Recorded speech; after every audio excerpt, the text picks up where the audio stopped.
Good evening. Thanks very much for joining us on India Business Hour. I'm Shireen Bhan. The top story tonight, the Monetary Policy Committee has maintained, as we told you it would, a status quo on rates. The inflation forecast, though, has been hiked and the growth forecast has now been raised. The MPC has made it clear that growth will get priority. Lata joins us now with the wrap of the policy and what it means for the markets and for business. Lata. Well, I think the most important takeaway is that the Reserve Bank is face to face with the elevated inflation. Look at the way in which they have jacked up the forecast. The forecast was at 4.5% for March of 2021. It's jacked up to 5.8%. That is almost a 1.5 percentage point increase in the inflation forecast. Likewise, for the first half, originally it was about 4.3 and now they have raised it to 5.2 to 4.6. So, there is no coming below 4.5 for the next 12 months. And yet the Reserve Bank has said they remain accommodative all through, up until next 1 year. So that's very important. They recognize, but still they think the priority lies with growth. And is there space for rate cuts? They very delicately said there is no space for rate cuts. When asked directly, do you think that there's space? Look at the words that they've used. Space available is constrained by elevated inflation. But when winter comes and vegetable prices fall, space opens up for supply management. So basically goading the government to do something and bring down inflation, at least in vegetable prices. When they're coming face to face with the problem, that's important. The other worry for the market was whether they will take away this excess liquidity, which has been very favorable. Cheap money is pumping up assets, equities, bonds, everything. The worry was whether that would get reduced. They've quite categorically not done anything to reduce liquidity, other than allowing, regional rural banks to access the RBI's reverse repo. Otherwise, they said the market itself will find solutions, which is very sensible. If, interbank money is available at 3%, any bank should borrow from that and give it to the RBI and make the 35 basis points. So they're allowing the market to do it. The important takeaway is for the market, capital is going to remain cheap. That explains this huge rally you're seeing in both equities and to some extent in bonds as well. We speak of the Fed put. I would consider this the RBI put. So they're ready to prioritize growth to the extent possible, both with liquidity and to some extent that accommodative stance. And the other important takeaways are, their observations on banks and NBFCs. One observation, NPA in their first financial stability report, they had said will be between 12.5% and 14.5% because of COVID. Now, the governor very clear, not in the statement, but he clearly said that because recovery is faster and better than they thought, that number will change, but we will know it only when the next report comes. They've also reiterated that banks cannot give any dividend this year. They're supposed to plow it back as capital into the bank itself. Third, expect more regulation of NBFCs when they grow. When you're 50,000 crore, you will have one kind of regulation. When your AUM is 1 lakh crore, you will have a higher level of regulation. More than that, even more. So scaled up regulation is what you should expect. A discussion paper comes in January. And finally, when we asked him his views on corporates getting bank licenses or NBFCs owned by corporates getting bank licenses, the statement was categorical. This is the view of the working group. It is not the view of the RBI. Many people are reading that as saying that in all probability, those licenses will not be given. All right, Lata, many thanks for joining us. That is not the view of the RBI, says the RBI Governor, and the Finance Minister echoing pretty much the same view. But speaking at the Hindustan Times Leadership Summit, Finance Minister Nirmala Sitharaman said all sectors of the economy are recovering and this is not just pent-up demand. The Finance Minister also played down concerns over inflation, terming the rise in prices as seasonal. Take a look. Be it cement, be it iron and steel, integrated plants which have had a certain level of capacity are all going in for expansion. More, investment towards expanding capacity, not just in one unit, but across the country, you're hearing of expansion. Additional demand is what is coming in. And therefore, I think this is not something which is a pent-up or festival-driven demand. It is likely to sustain. Well, that's the finance minister on demand. The finance minister and the RBI governor, as we just told you, responded to the central bank working group's report that proposes to allow large corporate houses to own banks. Both the governor and the finance minister making it clear that the working committee's views are not the views of the Reserve Bank of India. Take a look. Let me say very clearly that it is a report by an internal working group of RBI. It should not be seen as RBI's point of view or decision. I think that has to be very clearly understood.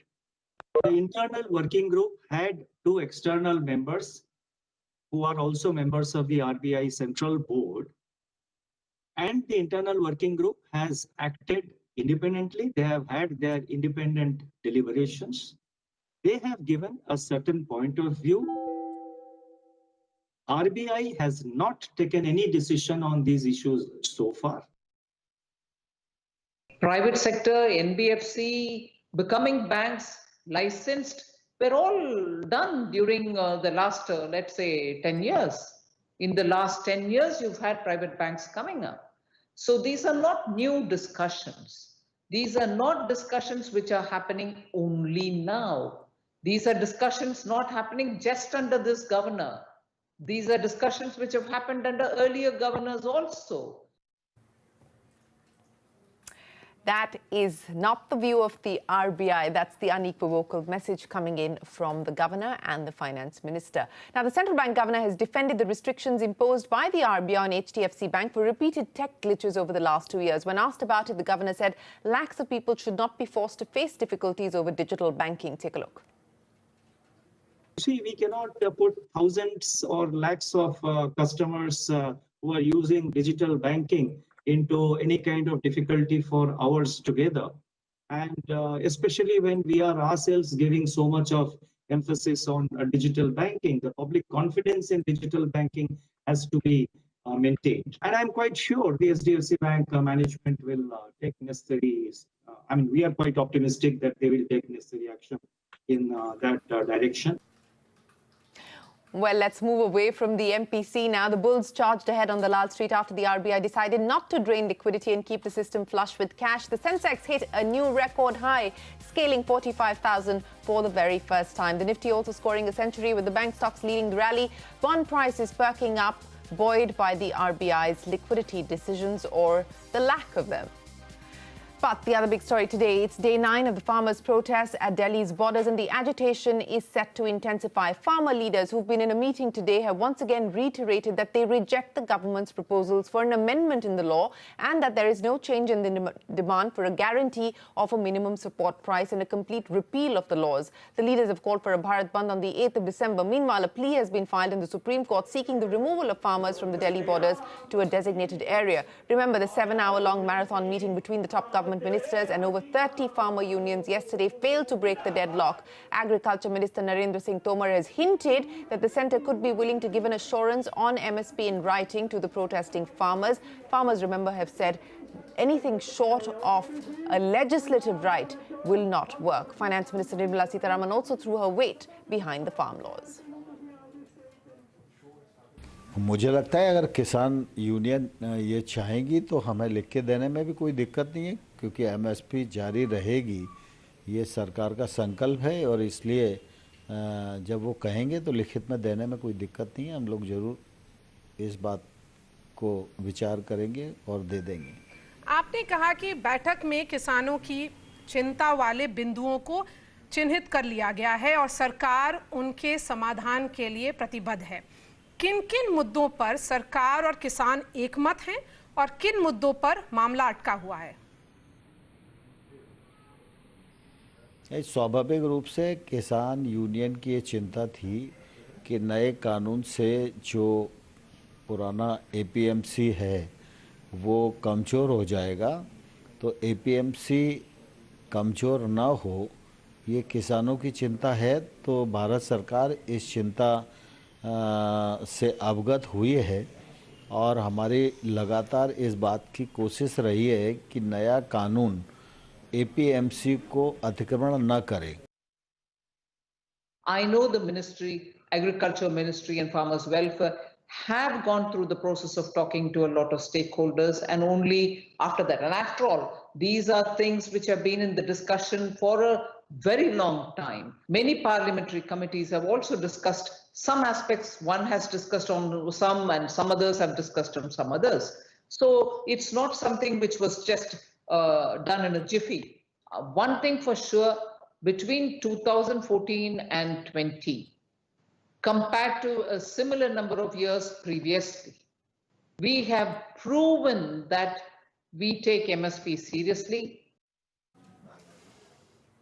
Well, that's the finance minister backing the farm laws. Now, farm leaders have reiterated that there is no going back on their demand of a complete rollback and a legal guarantee on the minimum support price. Top representatives from farmer unions held a meeting at the Singhu border today. Ashmit Kumar caught up with them to understand whether they are willing to negotiate on any of these issues as they get ready for the meeting with the government tomorrow. Take a look.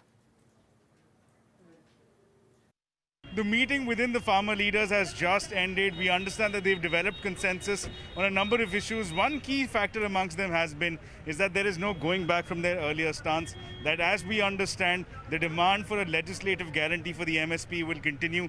No change in status quo. हमारा जो मांग है वो सारे लोगों का सामने हम खुल बताया है कि हम रिपील चाहिए। ये तीनों कानून वापस लेना ही है।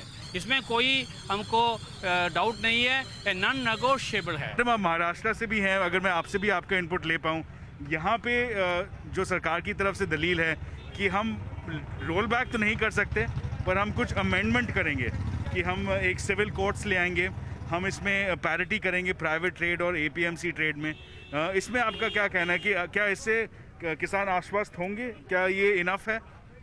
कल हमारा जो प्रतिनिधित्व मंडल मंत्री समिति को मिलने गया था, उन्होंने क्लॉज टू क्लॉज कि कैसे ये क्लॉज नहीं चल सकता, ये नहीं हो सकता, और कुल मिला के पूरा कानूनी रद्द करना, यही बात उन्होंने बड़े इससे बताई, सरकार को निरुत्तर कर दिया। पूरी बातें हमारी साथी कविता गई थी, वो भी बताएगी। तो ये बात है कि यहाँ बैठे हुए लोग और पूरा देश का किसान यही मांग कर रहा है कि इन कानूनों को रद्द करो, बिजली बिल विधेयक जो है वो वापस लो और MSP का कानून लेके आओ। किसान संगठन ये भी प्लान कर रहे हैं कि वो इंटेंसिफाई करेंगे अपने स्ट्रगल को, और कल जो सरकार को मानना पड़ा कि हम गलत गए हैं और थोड़े अमेंडमेंट्स के बारे में सोचेंगे, इसका मतलब है कि they are willing to admit and they are admitting that they've gone wrong, but the most important part is ये APMC बाईपास एक्ट इसलिए लाया गया था क्योंकि सरकार ने एक दूसरा मार्केट, डीरेगुलेटेड मार्केट खड़ा करने की कोशिश की थी और इसीलिए लाया गया है। That is the soul of the act, जो स्पिरिट एंड पर्पस है। अगर आप आज के दिन कह रहे हैं कि हम उसको भी इसके साथ इक्वलाइज कर रहे हैं, तो दूसरे कानून की ज़रूरत क्या है? सरकार की तरफ से जो कहा गया है फॉर्मली इनफॉर्मली कि इसमें रोल बैक नहीं होगा, इन दैट सिनारियो इसके बाद अगला क्या स्टेप रहेगा किसानों का? अगर सरकार ये कल आपको बताती है कि रोल बैक हम नहीं कर पाएंगे, MSP की लेजिस्लेटिव गारंटी हम नहीं दे पाएंगे। देखिए, हमारा ये पूरे 500 किसान संगठनों का शुरुआत से ये बात रहा है कि ये तीनों कानून पूरी तरह से आज किसान विरोधी है, कॉर्पोरेट को मदद करने वाले हैं। They're saying us that there is no change in status quo. Not only will the protests continue, it will intensify. They will call for a Bharat Bandh, and the agenda for tomorrow's meeting continues to be the same, which is they want a legislative guarantee for the MSP or a repeal of the legislations in question. There are no two ways about it. That's the message that farmer leaders are sending out to the government. All right, Ashmit, appreciate you joining us. As some of those farm leaders were talking, the government has acknowledged that it is willing to consider some amendments, but whether there will be more forward movement in the meeting tomorrow or not, that remains to be seen. Now, the Ministry of External Affairs today has summoned the Canadian High Commissioner with regards to comments made by Canadian PM Justin Trudeau. This comes after the Canadian Prime Minister made a statement on the ongoing farmer agitation. The MEA said they've informed the Canadian envoy that the comments are unacceptable and it is India's internal matter. They also added that if such actions continue, it could have serious impact on bilateral ties. Well, we will head into a break, but up next, Prime Minister Modi addresses an all-party meet, says India needs a cost-effective COVID vaccine, and the centre is talking to states over the pricing of one. That and more when we get back.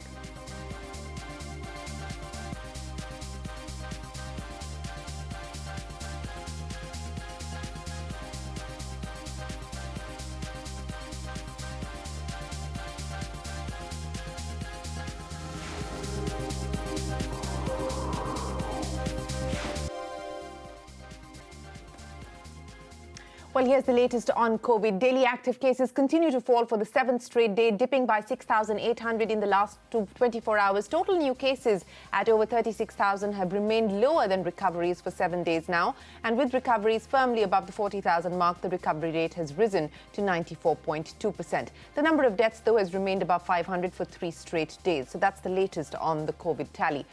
Prime Minister Modi has hinted that the vaccine against the coronavirus could be ready for use in a few more weeks now. Whether that means January or later, we don't really know. Remember, Vinod Paul, the head of the National COVID Task Force, in his conversation with me, had said that it's unlikely that there will be a vaccine available, even for emergency use purposes, till at least January. Addressing an all-party meeting today, the Prime Minister said that the pricing of the vaccine, the distribution strategy, among other things, were discussed with states. He said that when it comes to administering the vaccine, priority would be given to healthcare frontline workers and the aged with comorbidities. CNBC-TV18 had reported earlier this week that the centre's back-of-the-envelope calculation suggests that the first phase of priority vaccination for COVID could entail a spend of 18,000 crore rupees. We learned that the expert panel on vaccine administration, comprising the Niti Aayog and Health Ministry officials, are in the process of identifying 30 crore priority beneficiaries like healthcare and sanitation workers, police, people with comorbidities and the elderly. However, sources tell us that all of these are just approximations, as the actual cost of the vaccination has not been firmed up yet. On that note, listen in to the Prime Minister. Vaccine की कीमत कितनी होगी, इसे लेकर भी सवाल स्वाभाविक है। केंद्र सरकार इस बारे में राज्य सरकारों के साथ बात कर रही है। वैक्सीन की कीमत को लेकर फैसला जन स्वास्थ्य को सर्वोच्च प्राथमिकता देते हुए किया जाएगा और राज्य सरकारों की इसमें पूरी सहभागिता होगी। Well, that's the Prime Minister. Check of the other headlines. The electronic arm of Tata Sons is likely to raise 5,000 crore rupees for smartphone manufacturing. Sources say Tatas are in talks with global majors like Apple to possibly assemble parts and component manufacture in Tamil Nadu. JSW Steel wants to close the Bhushan Power and Steel deal quickly as it hopes to cash in on the rising steel prices to recover money, but sources say lenders remain divided over the offer. The Enforcement Directorate seizes Vijay Mallya's assets worth 14 crore rupees in France under the anti-money laundering laws, as the action was taken by the French authority on ED's request. And finally, a primary school teacher from rural Maharashtra, Ranjit Singh Disale, wins $1 million global prize for promoting girls' education. He promises to share half of the award with 9 other finalists. What an outstanding story.